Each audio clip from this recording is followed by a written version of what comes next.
r/NoSleep. Posted by u/Mrs_Stakes. As a coroner's apprentice, I learned the number one rule: when the dead start talking, you better not listen. When I was in my 20s, my goal in life was to be a coroner. It was a job I found so intriguing, in some weird morbid way. I had always wanted to work in the medical field, and due to shows like CSI or Law & Order, the prospect of figuring out how someone passed in was very fascinating to me. It was a job I knew most people wouldn't understand. Most would be freaked out being surrounded by dead people all day. It wasn't something that really bothered me though. I didn't fear death, at least not until I found out the truth. I was in college working on my degree in forensic science. In order to get a job as a coroner one day, I needed to take up an apprenticeship with an active coroner. That's when I met Dr. Gerber. He was a spry old man, about 65 years old.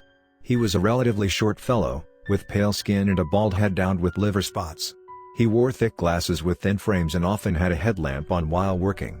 He certainly was eccentric and seemed to speak in riddles and strange idioms that I could sometimes understand, but other times he left me wondering if he was starting to lose it.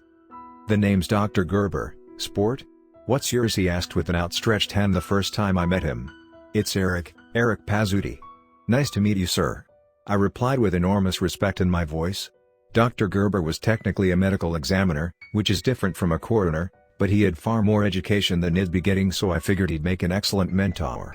"Eric. That name is just fine. The name of Vikings. Your name is the first thing you ever get to wear, so it's important to have a good one," he said with a smile that accentuated all the folds and wrinkles he'd collected in his face over the decades. I laughed and nodded to pretend I understood what the hell he was talking about. "So, shall we get started?" he asked. I nodded silently. "First, your gloves. Gloves are like your second skin in this room, and you cannot do anything without your skin, right?" he says with a chuckle. "And no.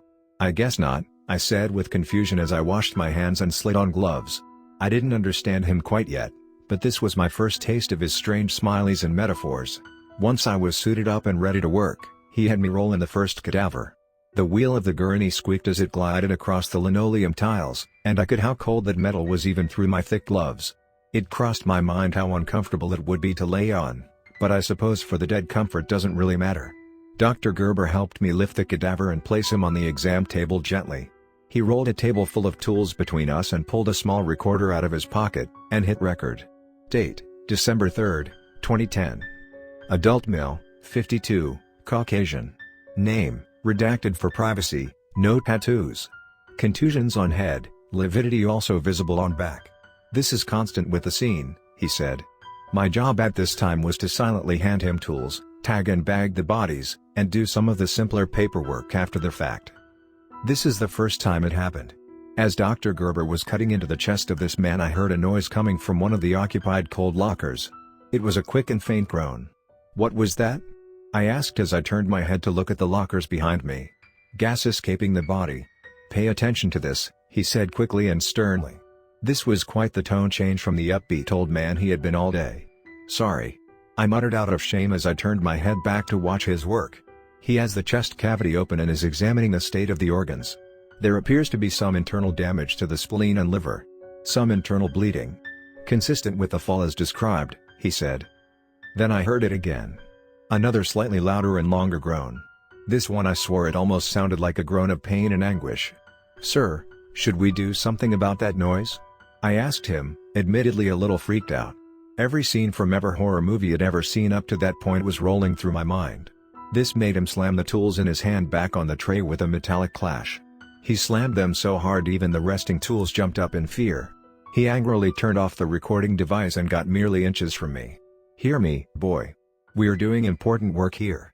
If you're easily distracted, I'll find someone who isn't. When you hear the dead talking, you better not listen, understand? Our work is too important for your eyes and ears to be running off," he said with irritation seeping out his voice. His anger shocked me. He could go from a jovial old man to a person with an animalistic rage behind his eye at the drop of a dime. I sheepishly looked at my feet. "Yes, I understand, I'm sorry." I apologized like a child be reprimanded by his father. "Good. I'm sorry for popping my lid. It's just how you need to ignore things like that, boy. Okay?" he said with a friendly pat on my back. I smile at him and nod, wanting this uncomfortable confrontation to be behind us. Little did I know, however, that this would not be the end of this topic. The incident happened roughly 2 weeks later. We got called in the middle of the night to do a report of a poor woman, only 21 years old, who died under very mysterious circumstances. It's neither here nor there to this story, but her boyfriend later admitted to poisoning the coffee he bought her because he thought she was cheating. Anyway, on the way to the morgue it started snowing, pretty damn hard. I made it there without a hitch and got inside to see that Dr. Gerber was nowhere to be found, so I used the office phone to give him a call. He answered after just 2 rings. "Hey doc, where are ya?" I asked him lightheartedly. "Eric, boy. You're not going to believe this. Some old coot T-boned me at the red light." He says he was distracted by the snow. Buy a snow globe if you're that impressed by it. Luckily though everyone is fine. You won't be seeing any of us on the examination table tonight, haha. He morbidly joked. "Oh okay, well I'm glad you're safe and sound. Do you need me to come pick you up?" I asked him. No, this kind young officer will bring me in after he assesses the scene. You can prep the deceased for tonight's exam. Just make sure to stay focused and stay on task. He warns me. "I'll do my best sir, see you soon," I say with conviction before hanging up. I go to the cold lockers and pull out the victim to put on the gurney. Her cloud blue eyes stare blankly up at me, her head fixed towards the ceiling. I accidentally plop her down a little too hard. I check the tag, make notes of how there are no immediate outward signs of trauma and roll her next to the examination table. I decide to wait until Dr. Gerber arrives to place her as to not drop her too hard again. So until he gets here I just sit in the office doing the necessary paperwork to prepare for tonight's examination.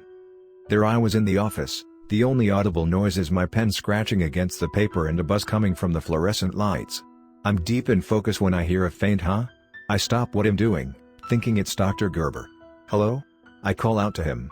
Hello?" I hear a faint and hoarse voice call back. This was not his voice. It sounded weak and feminine.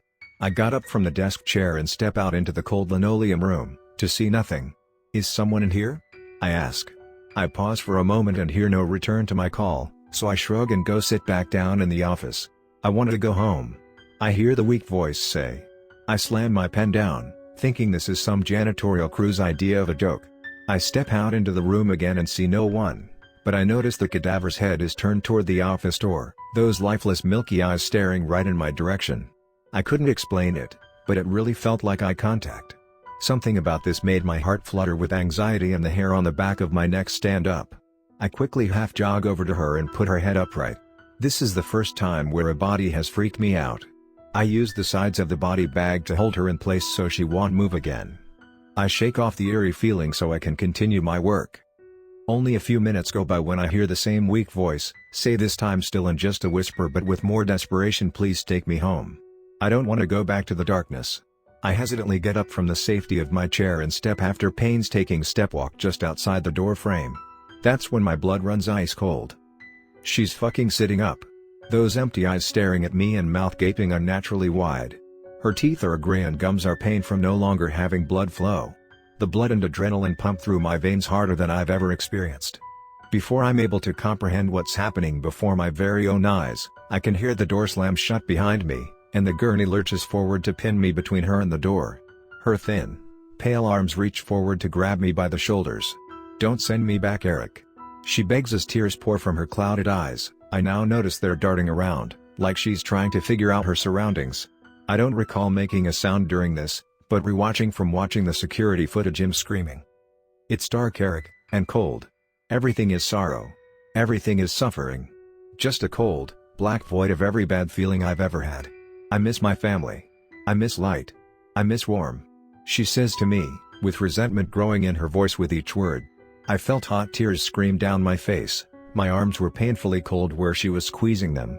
She ended up holding me so tight it left frail finger-shaped bruises. I don't know how to help you." The words came out of my mouth without the permission of my mind. I was in shock. I still didn't fully grasp the situation.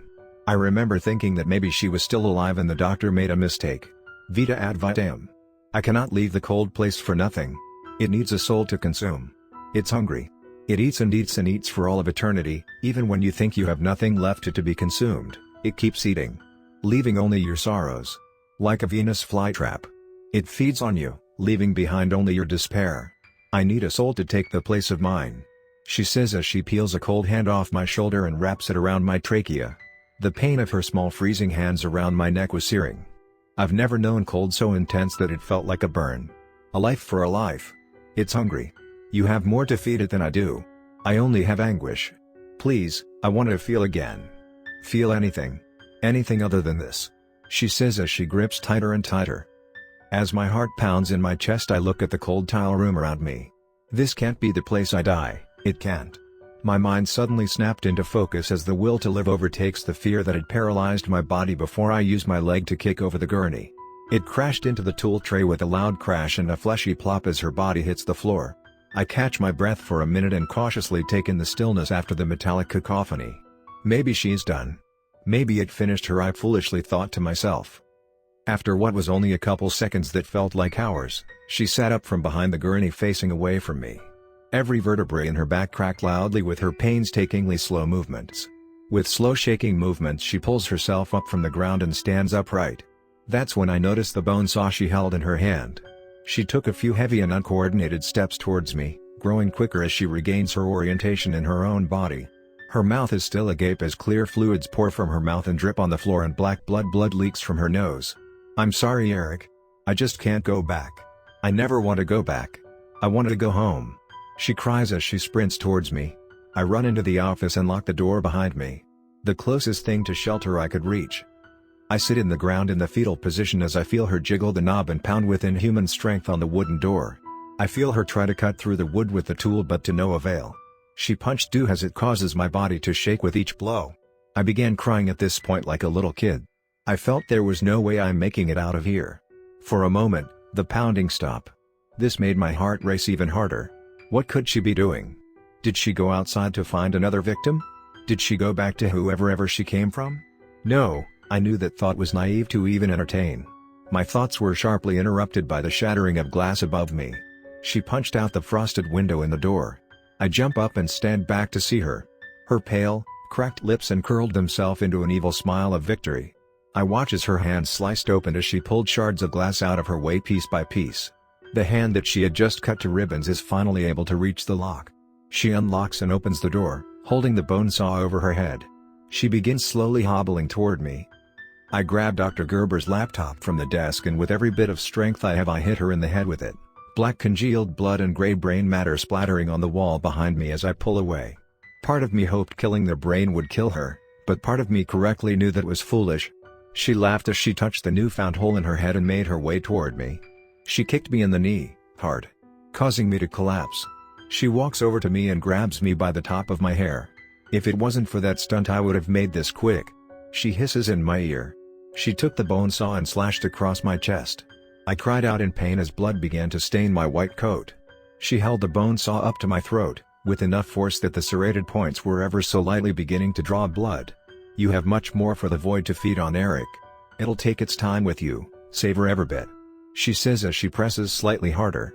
I began praying to anyone, anything to save me. Whatever forces of the universe existed, I needed its help. Right as I thought it was the end, Dr. Gerber appeared in the doorway, revolver in hand. He didn't say a word, just blasted her head in. The force of the shot caused her to fall back and allowed me to get free. I ran to the old man and cowered behind him. She's dead. That won't stop her. She's the cadaver. I say quickly as I pull his arm in attempt to get him to run away. I know that, boy. He says as he shakes me off him. I hear a groan coming from the woman on the ground. There's a fleshy void where her clouded eye once was and now black blood pours from it. As she begins to get up, Dr. Gerber pulls a lighter from his pocket and grabs the aerosol can of cleaner off the desk. He uses them to create a makeshift flamethrower and burns the woman. A high-pitched screech leaves her mouth as what's left of her soul exits the cadaver. She burns surprisingly fast. Her body turned to no more than ash in about 15 minutes. Dr. Gerber looks around the room, then back at me and in an exhausted voice mutters, "You owe me a new laptop, boy."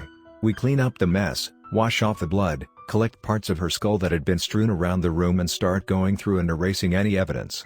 "What did you mean you know it was the cadaver?" I asked him when I had a moment to begin processing what happened. "I told you, boy, when the dead start talking you better not listen," he says in a very matter-of-fact tone. I slammed the gallon of bleach I had been using to clean on the ground. Dude, what the fuck does that mean?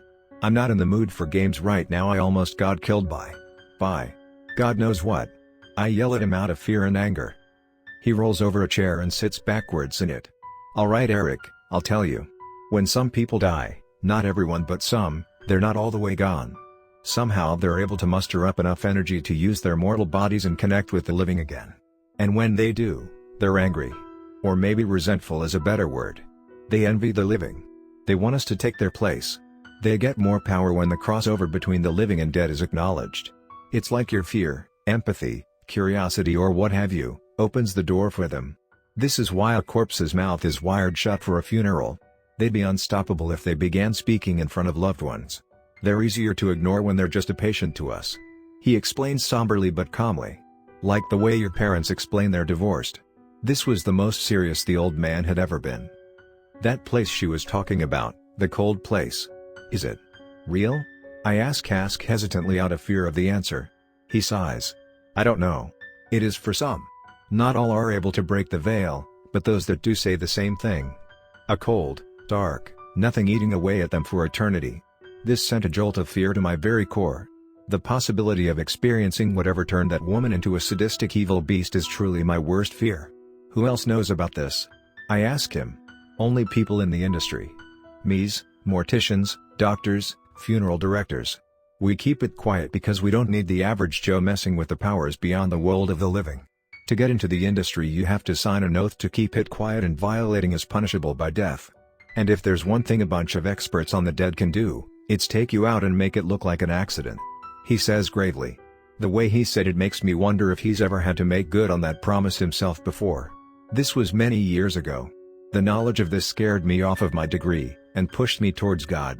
I dropped out of school to become a pastor at my local church. I stayed in touch with Dr. Gerber. He was like a father to me until his last day.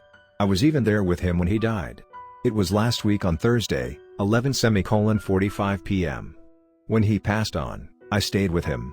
His wife had passed 5 months prior and he had no kids. How could you have kids knowing what he knows, knowing the fate they may be doomed to? I was heartbroken and crying while I held his hand. Doc, I'm here. If you have something to say, say it. I begged with a shake voice through tears. I got no reply. I'd like to think that means he went to a different place. A better place. I now spend my days focused on God.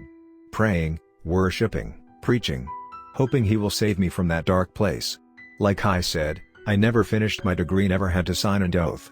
So I post this to Reddit, hoping you all will take an old man's wise advice. If the dead start talking, you better not listen.